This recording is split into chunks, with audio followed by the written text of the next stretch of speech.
Estimados estudiantes, ¿cómo están? Bienvenidos.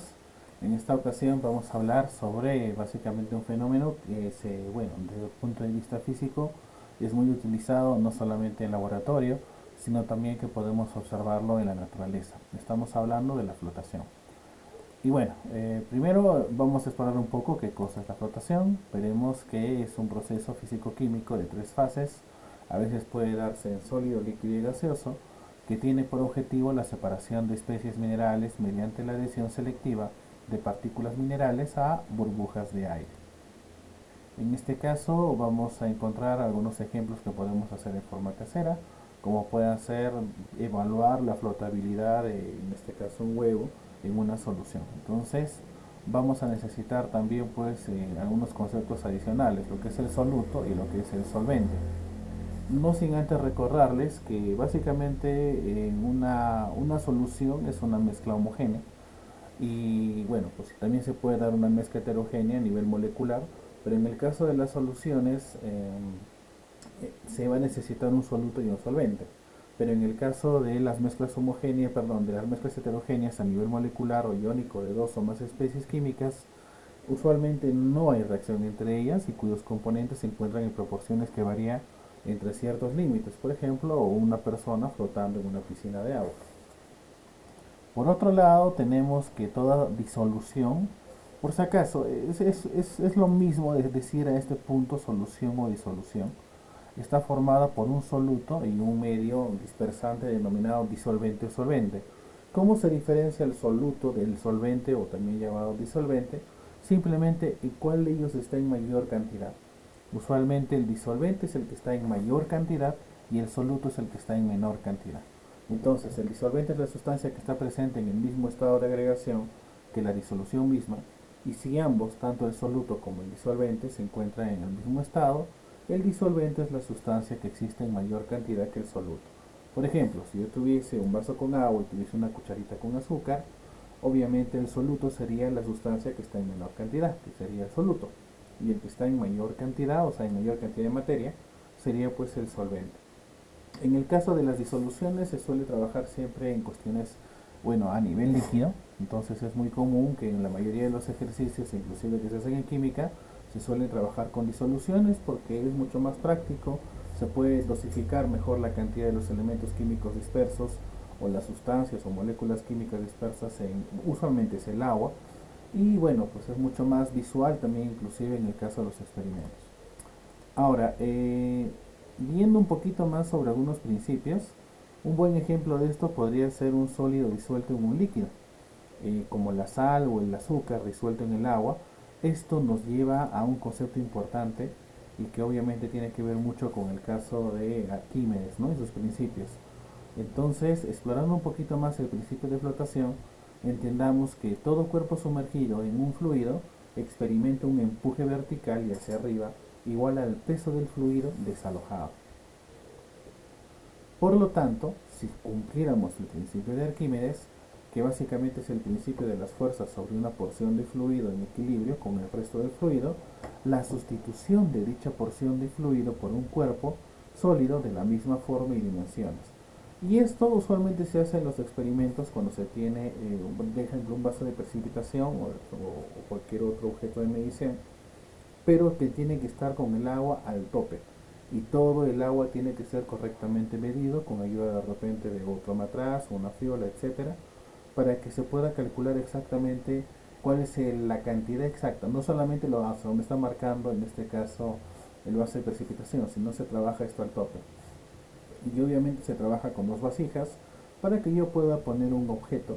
Y es algo muy interesante que ubicando el objeto, obviamente la porción de fluido va a ser desplazada y esto va a igualar al peso del fluido desalojado. Ahora, un cuerpo total o parcialmente sumergido en un fluido en reposo experimenta siempre un empuje vertical hacia arriba igual al peso de la masa del volumen del fluido que desaloja. Pero esto es bastante interesante porque en algunos experimentos esta variación suele también estar enlazada con la densidad del líquido, o bueno, por así decirlo, en la densidad del disolvente, ¿no? En este caso hay un experimento que vamos a visualizar al terminar esta parte, y se puede visualizar muy claramente cómo la densidad de un líquido puede cambiar si se le somete a ciertas acumulaciones con algunas sales para que ésta pueda permitir la flotabilidad.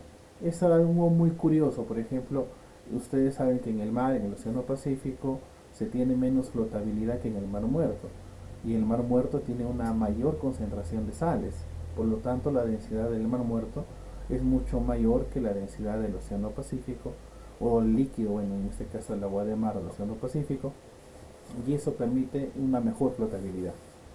Ahora, el principio de Arquímedes puede deducirse matemáticamente de las ecuaciones de Euler para un fluido en reposo, que a su vez pueden deducirse generalizando las leyes de Newton, pero a un medio más continuo. En este caso tendríamos un objeto que va a ser, pues, bueno, primero hay que medir la cantidad de líquido que está contenido aquí, luego vamos a ver que el objeto, que bueno, en este caso va a ser un poco más denso, va a dirigirse hacia el fondo gracias a la atracción gravitacional, pero va a generar un empuje, o sea, va a elevar el nivel del agua. Este líquido desalojado me voy a poder evaluarlo y voy a poder decir que el volumen del líquido desalojado tiene un peso, y este peso va a ser igual al peso del cuerpo sumergido. Por lo tanto, el volumen del cuerpo sumergido va a poder ayudarnos a derivar en el peso del cuerpo sumergido. Pero, por favor, acá hay un gran criterio. Nosotros sabemos que más o menos cuando un cuerpo está sumergido en el agua, debido al empuje que el mismo líquido genera, suele disminuir inclusive el peso, o sea, hasta la sensación o la, perdón, no tanto la sensación, sino a la aplicación de la fuerza, inclusive a la mitad. Es por ese motivo que una persona debajo del agua, que tiene un cuerpo debajo del agua, podría mantenerse mucho tiempo parado en un solo pie, porque el propio líquido le genera un empuje. Y esto también le ayuda inclusive a otras especies animales. Por ejemplo, un delfín, una orca, una ballena. Mientras estén dentro del agua, la masa de su cuerpo puede ser retenida por el propio empuje del líquido, haciendo que toda su masa pueda fácilmente moverse y también autocontenerse. Es por eso que cuando una ballena queda varada, usualmente es el propio peso de su cuerpo que termina aplastando sus propios órganos. Entonces, esa es una curiosidad muy interesante. Ahora, hablando sobre la flotabilidad, de repente en algunos ejercicios, es fácil hacerlo utilizando globos, agua y sal. Y para esto vamos a ver un pequeño video, le voy a quitar un poquito de volumen. Y bueno, básicamente lo que se necesita, perdón, lo que se necesita es un vaso de precipitación, pero en sus hogares lo pueden hacer con un vaso cualquiera de vidrio, en el cual se deja pues caer cuidadosamente en el líquido un huevo. Y lo que se hace es en este caso agregar un poco de sal para aumentar la densidad de la solución, bueno, en este caso de la disolución. Y bueno, obviamente que para iniciar el experimento basta con que veamos cómo se va agregando, pero lo mejor es retirar el huevo y hacer que la solución salina sea mucho más homogénea, porque todavía acá se puede visualizar un poco de sal al fondo. Entonces lo que se está haciendo es diluir materia en una solución. Obviamente que la densidad del líquido ahora va a ir aumentando cada vez más. Y este ejercicio se puede hacer todavía agregando un poco más de sal. En este caso ya vamos viendo que el huevo ha comenzado a elevarse ligeramente. ¿Por qué? La mayor cantidad de materia que esté siendo disuelta en el líquido va a aumentar la fuerza que ejerce sobre el cuerpo y va a llegar a un punto en que va a intentar expulsarlo. Entonces se va diluyendo cada vez más. Y en este caso ya vamos casi por el medio del vaso, a la mitad del vaso. Claro, lo ideal esto en laboratorio es hacerlo midiendo, ¿no? En gramos la cantidad de sal y calcular el nivel del líquido que está ubicado.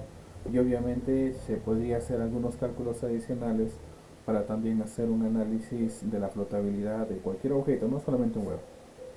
Lo que se hace ahora es utilizar un pequeño mechero para elevar la temperatura del líquido. Y bueno, esperando al menos unos 4 o 5 minutos va a pasar por un nuevo proceso.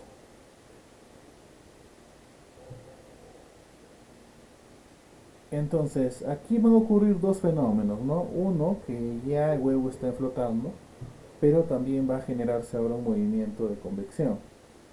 Ahora, el huevo, por ciertos momentos, va a disminuir, o sea, va a bajar hacia el fondo